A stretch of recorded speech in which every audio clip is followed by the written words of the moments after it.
Hey guys, so I'm back, aptclear here, and today I wanted to talk about something special. So I don't know if you guys know this, but I am indeed in high school. I'm a senior. I've already been accepted to college. I'm gonna go. But that's not really what we're talking about. So today we're talking about the college search. So you guys probably, I don't know who's watching this, but if you have applied to colleges, you know my pain. And if you haven't, then this video is for you.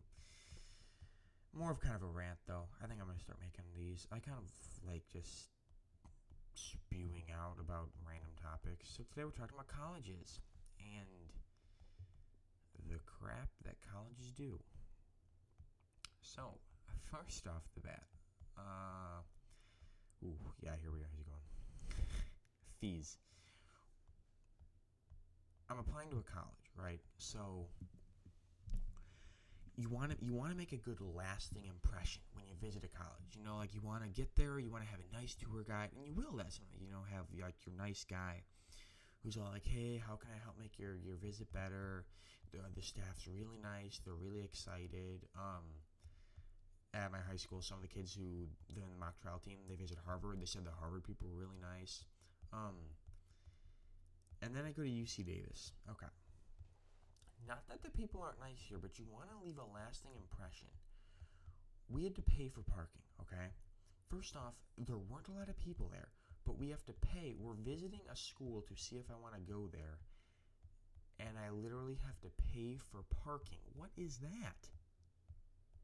Why do I have to pay for parking? And then for all the other schools, I understand that you got to bring in revenue, but just make me pay the money out of like tuition, just charging tuition. Why is there some enormous, not enormous, but what do you call them? The admissions fees add up. $50 a school. If your schools don't take Common App like most of mine didn't, that can add up to be like $300 if you apply to even just 6 schools. Which I didn't apply to that many, which is probably a dumb decision on my part, but I guess smart overall. And it just makes no sense to me. Why would you charge that much? Why? If you want revenue, I understand that there's a lot more people, which kind of makes sense, that there's a lot more people who are going to apply than actually, be accepted. But there were some schools that I had applied to, public schools, where the acceptance rates were like 87% or 70%. And most of who's applying is getting in. So why the super high fee? Like, why make people pay that much money? It just, I don't know. And if you're financially challenged, you might be able to get the fee waived, but for some schools you can't even do that, which sucks. I don't know. The college search is an arduous process, and my school does not help much. They have a really bad program called Naviance, right? And so Naviance is supposed to be like to keep track of your schools and stuff. I searched the University of Chicago, and they didn't even know what that school was. Which, they had the school in the database, but they make you jump through all these hoops because it's supposedly easier for, for the counselors. But then it becomes harder for the counselors because I had, one of the schools that I applied to didn't take, Naviance, our program, for the letter of recommendations. So I had to do this whole email form thing, and it was just a whole big spiel because of Naviance, because they were like defaulting to Naviance, my school, which is just, I don't know, irritating to the student. The college. Oh, okay. Here's another good point. So colleges, now they can be deceiving, but like you really have to look into every single part of the college that you want to apply to. For example, I go to I would think it'd be a fairly large high school. I don't really know. 2,000 kids, probably not that big.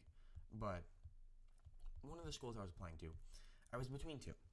I was between a 2,000 person, or a little over 2,000, so like a really small private school in not so good, it's a fine location, but not so great a town, and a a school in Washington that had a great what would you call it, like location? Not really location, but like I guess it is location, but literal location. Like the town wasn't that great, but where you are, the wilderness, just amazing. Climate, but it didn't have as good as a program as the one in the not so great town. So I didn't want to, I made the judgment call not to sacrifice my quality of life, and I was going to go to the school in Washington. But then I did some more research. I just wanted to get it over with, and I didn't think about it anymore. And I found out that the school doesn't have a drug problem, but because of that even though you're in a great location, there's still not a lot of opportunities to do there, and that a lot of people, I guess, well, according to things, smoke weed, which I'm sure you're gonna find that at any college, but you know what I'm saying. And then I think it's kind of important for that looks can be deceiving, and that like your tour guide or the counselor that you talk to is gonna try to sell you on the school, no matter what, and that they'll say, oh yeah, you can rent a kayak up to the river or something like that. You may be able to, but it may not be feasible with time, and there may just not be a general interest outside of a specific club on campus. And a couple points were made to me that I'm going for a science degree, and that for smaller schools, it's easier to find lab space. The school in Washington was a bigger school, about like 15,000 versus 2,000, so a lot less people competing for lab space, and it's apparently in some big schools you have to pay for lab space. I'll confirm that next year. I'm a senior in high school, and I did not want that. Did not want my lab space taken up. And both had like outdoor locations near enough to them, but it just shows that you really gotta but you really gotta hunt down information for everything. I mean, you gotta talk to the counselors, because they'll give you some stuff. Then you gotta talk to like your school counselor, anybody you know that's even heard of the school. Those student review sites, a lot of people don't tend to trust them. Because if you feel strongly enough about the school, you really either feel really good or real bad about it. And if you feel really bad, and more likely, if you're going to go out and ready to post something, you probably feel really bad about the school. So I'd recommend taking those reviews with a grain of salt, but I think they're important to get, I guess, every possible angle that you can. I mean, it really can't hurt you, because most of it is true in one way or another. It's usually just like how severe, like every 3/4 of the campus smokes weed. Like, okay, a majority of the campus, may smoke weed or something, but it's not going to be. It could be. I'm not saying that, but it's not likely to be that much. Yeah, it could be, but if someone says like there's absolutely nothing to do in the town nearby, that's likely not true. Absolutes are never or like overwhelmingly majorities. Those usually aren't true. I mean, they are to a certain extent, but if you really hunt, I'm sure you can find something to do. You always can. Even where I live, which is not boring, but exhausted maybe. I've exhausted after living here for a while. Well, for my whole life. I just wanted to get that stuff out. Oh, the college search is both wonderful and terrible, as you can get really excited about where you're living your life, and you can get super excited about a college, but then in one night you can be completely turned around. So I applied to, I'll just go on to the next part of the story. Okay, so I am not a good role model for colleges. I applied to 2 colleges. Yeah, I had looked at a couple. A UC school, the small school in Pennsylvania with 2,000 kids when I was talking about, larger school in Washington, and then a couple others, like one in Vermont and a couple other California ones. The California ones tend to be really expensive, and for the UC, it's hard to get into if you're not in California, or ACT's at 36, which mine is not. But so I applied first off to the one in Washington, just because of the order, because that at the time I discovered that one pretty late in my college search this school year, and I applied, got in fast. much faster than I was expecting, which I didn't finish applying to the other school yet because I got in like 2 weeks later because I applied to that one pretty early. So I'd gotten into pretty much my top 2 schools, and I could have applied to more, but I really didn't need to. I'd gotten money from both. So I was pretty much set, but I was like, Mom, let's just commit to this one school. Let's just commit to Let's just commit to Washington. She's like, I don't know. You might just want to research it out and think it out. And so I finally was going to commit, and I just wanted to look up stuff for both, and I found some negative stuff just about job placement statistics, campus atmosphere,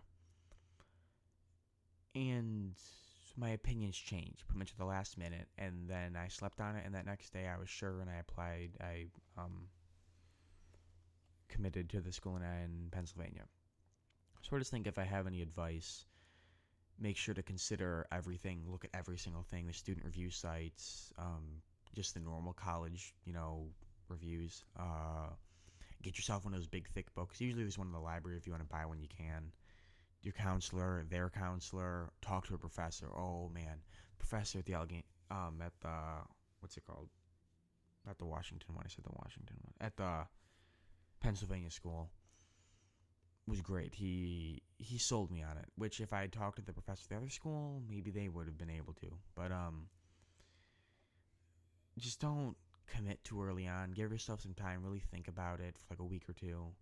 Even more than that. Well, for scholarships, you may have to wait longer. But I think that taking your time really can't hurt deciding the next 4 years of your life. I mean, you've been in school for 12 years. No, 13. Down in kindergarten, maybe even more. And you want to make sure that your last, well, for most of us, it'll be our last 4, though. There are going to be those who go on to med school. My God, I was talking to my friends. He wants to go to med school, and you pretty much do another 2 years of school then, and then you do another, like, to get your master's or whatever, then to get, like, your doctorate, you got to do, like, another 2 years of in-class stuff, then, like, 6 or 8 years of practice, which you're pretty much, like, working the job then. But you're a student for, like, 12 more years. Only realistically 4 more years of actual schooling, but still. You got to make sure you know where you want to go for probably the best 4 years of your school. Unless your high point was in high school, which isn't bad. Just enjoy it while you can. That's pretty much all I wanted to say. I'll probably make some more of these rant videos. They're nice to get the stuff out of me. Yeah, so check out any of my other videos. If you haven't seen them, we got some podcasts. And I will see you guys next time.